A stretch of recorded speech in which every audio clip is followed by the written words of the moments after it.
Solstice Initiative is a nonprofit social enterprise dedicated to expanding access to affordable solar power to every household in America. People are starting to realize that they can do better than conventional energy. Solar is booming and it's cheaper than ever. In fact, California installed as much solar in 2013 as it did during the previous 30 years combined. But the reality is that 4 out of 5 people are locked out of the solar market. Josie works in digital media for a foundation. She has a 2-year-old and another baby on the way. We haven't taken steps to look into solar because we're renters, and it's something that we think is really out of our reach until we own a home. Byron immigrated to the U.S. 13 years ago with his wife and his 3 kids. He works as a cook and a handyman.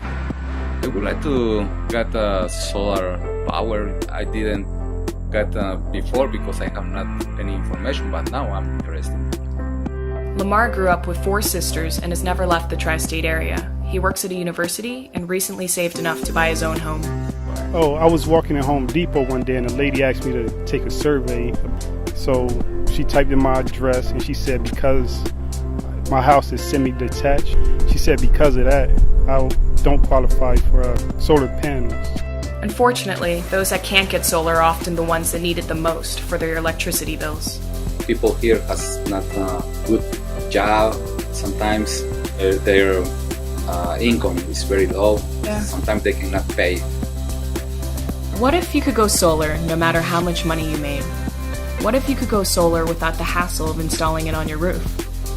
What if you could go solar in a few easy minutes at your workplace? Solstice Initiative is pioneering that future. Good afternoon, everybody. My name is Steve, and we are Solstice Initiative. We are dedicated to bringing affordable solar power to every household in this country. Now, you just heard the story of 3 Americans who were locked out of the solar marketplace. I'm here to tell you there are tens of millions of more stories just like this. Stories like this taking place all across the country. And when you talk with folks, and we've surveyed hundreds over the last few months, what you realize is that overwhelmingly people want to go solar. They're interested in solar. They know about solar. They know this is taking place, but they can't access it. And there are a variety of reasons for that. Maybe it's because they rent their homes, and so they don't own their rooftops. Maybe it's because they're low income, and so no solar company wants to lease them a system. Maybe it's simply because they have a tree hanging over their house, or their roof isn't optimized. Whatever the case may be, these households need a solution, and we aim to provide it to them. So this got us thinking, what if solar for your home need not be bought at your home? In fact, what if solar power for your home could be bought where you work? For the first time, with the help of some extraordinary policy changes taking place all across the country in a dozen states and growing, it now can. And the details aren't important, but let me tell you quickly about how this works. Take, for example, an IKEA. An IKEA can now choose to build an array on the roof of its store, and by the way, is making the decision to do this at stores all across the country, nationwide. IKEA can now take a portion of that solar array and it can dedicate it to its workforce. It can provide the benefit to the people that it cares about most. So the people you heard about a moment ago, people like Lamar and Byron and Josie, they can co-invest in solar if they worked at IKEA right along with their employer. Think about that for a moment. What we're basically saying is that it boils down to this. For the first time, solar power can be transformed into a benefit that any organization can offer to its employees. Any company can sell solar power to its workforce. We're going to help them do that. We are, in some sense, acting as a solar benefits administrator. Think of us that way. And there are really 5 pieces to the puzzle when it comes to our role. The first is benefit design. Take the IKEA again. We're going to approach that IKEA and we're going to say, we're going to design, we know you're going solar, we're going to design you an array based on how big, a benefits package based on how big your array is, how many employees you have, what your goals are as an organization, and so forth. Second, we're going to sign up your workforce. We're going to let them know about this benefit, and we're going to enroll your employees. Third, we're going to approach the local utility, whatever electric utility it is that serves you, and we're going to make sure that your employee's solar investment shows up on their utility bills each and every month. Fourth, we're going to market this program to the outside world. We're going to take you, IKEA, and let the world know that you are doing good on behalf of your employees and on behalf of the environment. Fifth, and potentially, we believe there's potential for the most innovation around this. We're going to offer what we call a suite of employee engagement services. And think about these as a way for the employees that have invested in their employer's solar asset to get to know their solar system, even though they're not connected to it. So imagine, for example, if Lamar worked at IKEA, and before he even received his electricity bill at the end of the month, he could receive a text message or a push notification that said, Lamar, congratulations, your solar investment has produced so much output this month that you're going to save $40 on your utility bill, the next bill that you see. Look forward to that. Now, the natural question is, why would an organization choose to undertake this? Why offer such an innovative benefit?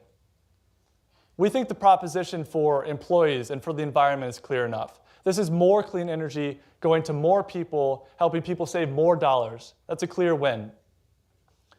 For the employer side, on the employer side, what we've heard, and this is based on dozens of conversations that we've had with sustainability officers and human resources executives, benefits officials over the past few months, what they told us is this.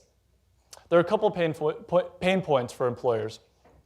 First is, companies not only want to go green, they want to be seen as going green. And so to the extent we can offer them benefit that multiplies the impact of their solar investment, that's hugely to the good for them.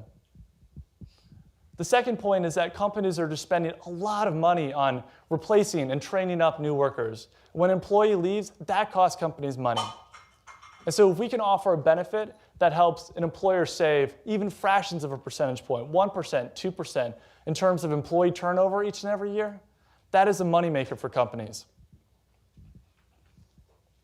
Now, what you're basically hearing me say is that we are leveraging growth in the commercial solar market. There are more companies making a decision each and every day to go solar, and we are riding the coattails of that decision. The map behind me is the state of New Jersey, and each dot represents a unique solar installation on places like corporate campuses, academic institutions, big box stores, and so forth. That's just the state of New Jersey. In 2013, companies across the country, about 200 in total, invested $700 million in solar power. That's enough clean energy to power tens of thousands of homes. Imagine the impact we could have if we could capture just a portion of that benefit and dedicate it to the people who are locked out of the solar market, who need help. Now, as I mentioned at the outset, we are a social enterprise, and we're organized as a not-for-profit. But we are committed to being financially break-even and better over the medium and long term. We're not satisfied merely bringing in grant capital. And we've identified and validated 2 revenue streams that will help us do this. First, and very easy to understand, is a peer benefits administration fee. So each and every time a company offers a new benefit, for the privilege of offering that benefit, they pay the administrator. They pay to offer that benefit. The second is what we're calling a lead generation fee. And the details are important here, but what we're basically saying is this. If we can convince more IKEAs to make the decision to go solar, there are lots of solar companies out there that will love to put that asset on their rooftop. And so if we can bring those solar companies to the table and help them install more solar, we can take a cut of that deal. The important part here is that every dollar that we take in translates into more impact. Every dollar that we take in means another worker that we can provide benefit to. And we believe that over the next 5 years, we can positively impact hundreds of thousands of workers that are currently shut out of the marketplace. What we found, and again, this is based on dozens of conversations we've had with people who are in a position to evaluate this offering, judge it, and are interested in it. We found overwhelmingly positive response to it. And what it's really allowed us to do is hone in on who are the customers that would undertake this. especially in the early stages. And we've identified a few criteria associated with those customers. First are organizations that have a deep commitment to sustainability. Sustainability is something that's embedded in their mission. Second is a diverse workforce. So companies that have a workforce that is comprised, if not mostly, then at least partially of the sort of beneficiaries that we want to target. And the third is companies that have, organizations that have 100 to 300 employees per site that we can target. We need a network that's small enough where we can provide a benefit across the entire constituency that a company cares about. So who are these folks? The names on the list might surprise you. This is just a small sample of the companies that have already made major commitments to solar power. These are big box stores like Target and Walmart and Costco. These are academic institutions right here at Princeton University, down the road at Mercer, corporate campuses. The list goes on and on and on. And I'm delighted to say that after months of very hard work, we're in a position to undertake a proof of concept project with a willing partner. And we're in conversations with multiple customers to do just that. But we want your help. We want to get to know more companies that are making major commitments to solar, that are interested in what we're up to. And so I invite you to come visit us, to chat with us, and let us know which of these customers you can provide introductions to. Finally, who are we? You can see on the screen behind me some of the core competencies that our team brings to the table. I'm joined today, and please come visit us, by my colleagues, Connor Godfrey and Steph Spears. I myself, I worked at the White House developing clean energy policy for 3 years for President Obama from 2009 to 2012. And I'm proud of the progress we made over that time in accelerating the growth in the solar market. But I left a couple years back because I realized the work was unfinished. There are tens of millions of people out there who still can't access solar power. Solar power still needs to be taken that last mile. And we want to be the company to help them do that. Thank you very much.